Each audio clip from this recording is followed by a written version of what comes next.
Hi hello friends, நம்ம சேனலில் கருவாடு தொக்கு தான் எப்படி செய்கிறதுன்னு பார்க்க போகிறோம். கருவாடு தொக்கு ரொம்பவே சூப்பராக இருக்கும் சாப்பிட்றதுக்கு. நான் ரொம்பவே ஈஸியான மெத்தடில் தான் செஞ்சுருக்கேன். இது கொஞ்சம் கூட உங்களுக்கு கவுச்சி ஸ்மெல்லு அந்த மாதிரி எதுவுமே இருக்காது. நான் செய்கிற மாதிரி செஞ்சு பாருங்கள், டேஸ்ட்டு ரொம்ப சூப்பராக இருக்கும். கருவாடு ஸ்மெல் பிடிக்காதவங்களுக்கு கூட இந்த கருவாடு கிரேவி ரொம்ப விரும்பி சாப்பிடுவாங்க. நமக்கு இதுக்கு அப்படியே நல்லா இந்த கருவாடு தொக்கு அப்புறம் அவிச்ச முட்டை இருந்தால் போதும். எவ்வளோ சோறு வேணாலும் சாப்பிட்லாம், அவ்வளோ சூப்பராக இருக்கும். நான் அதுக்கு சுடுதண்ணி காய வச்சுருக்கேன். இது ஒரு 150 கிராம் அளவுக்கு நெத்திலி கருவாடு தான் இது. அதோட தலையும் வாலையும் கட் பண்ணி எடுத்து க்ளீன் பண்ணி வச்சுருக்கேன். அதை சேர்த்துட்டு ஒரு அரை டீஸ்பூன் அளவுக்கு மஞ்சள் தூள் போட்டு இதை லைட்டாக ஒரு கொதி வரணும், அந்த அளவுக்கு நம்ம வேக வச்சுக்கலாம். அப்போ தான் அதுக்குள்ளே இருக்க கழிவு இந்த டஸ்ட்டெல்லாம் வெளியில் வரும். அதுக்காக லைட்டாக ஒரு கொதி வரவும் நீங்கள் அடுப்பை ஆஃப் பண்ணிவிட்டு ஒரு பிளேட் போட்டு மூடி ஒரு 5லேருந்து 10 நிமிஷம் விட்டுருங்க.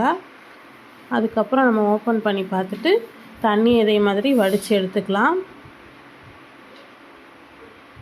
இப்போ இது நல்லா கிளியராக ஆகணும், அந்தளவுக்கு நல்லா மாற்றி மாற்றி ஊற்றி நிறைய தண்ணி ஊற்றி ஒரு 2-3 வாஷ் பண்ணுங்கள்.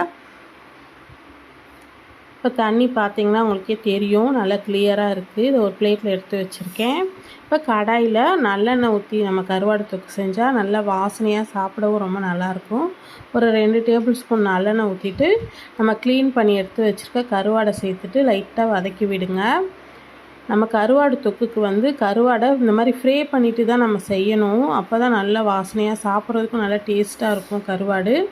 அதில் ஒரு 1/4 டீஸ்பூன் அளவுக்கு உப்பு, ஒரு அரை டீஸ்பூன் அளவுக்கு தனி மிளகாத்தூள் சேர்த்துருக்கேன். சேர்த்துட்டு நம்ம நல்லா ஃப்ரை பண்ணிக்கலாம்.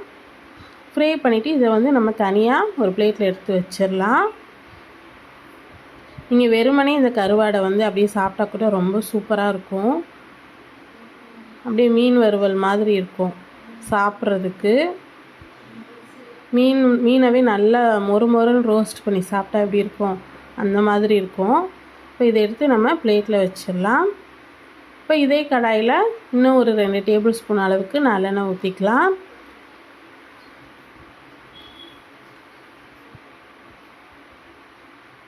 இப்போ எண்ணெய் நல்லா சூடானதும் ஒரு டீஸ்பூன் அளவுக்கு கடுகு உளுந்து சேர்த்துட்டு ஒரு கொத்து கருவேப்பிலை, அப்புறம் பூண்டு ஒரு 20 பல் பூண்டை கட் பண்ணி வச்சுருக்கேன் உரித்து, அதையும் சேர்த்துட்டு நம்ம வதக்கிக்கலாம்.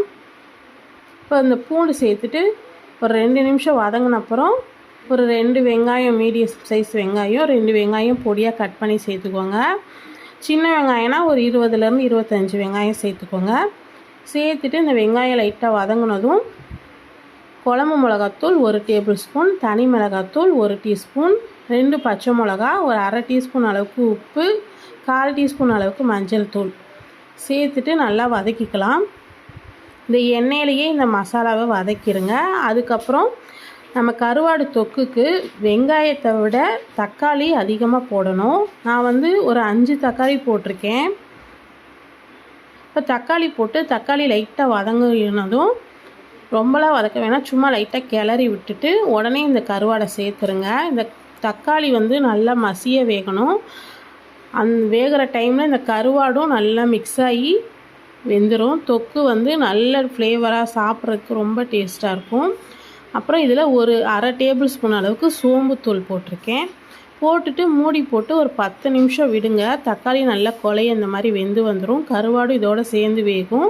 இப்போ மூடி போட்டு இன்னும் ஒரு 5 நிமிஷம் வேக விட்டுட்டு ஃபைனலாக கொஞ்சமாக கொத்தமல்லி தழை தூவிட்டு ஒரு டீஸ்பூன் அளவுக்கு நல்லெண்ணெய் ஊற்றிக்கோங்க. நல்லெண்ணெய் ஊற்றி மூடி போட்டு ஒரு 5 நிமிஷம் விடுங்க. 5 நிமிஷத்துக்கு அப்புறம் அடுப்பை ஆஃப் பண்ணிவிட்டு நல்லா சர்வ் பண்ணுங்கள். ரொம்ப சூப்பராக இருக்கும்.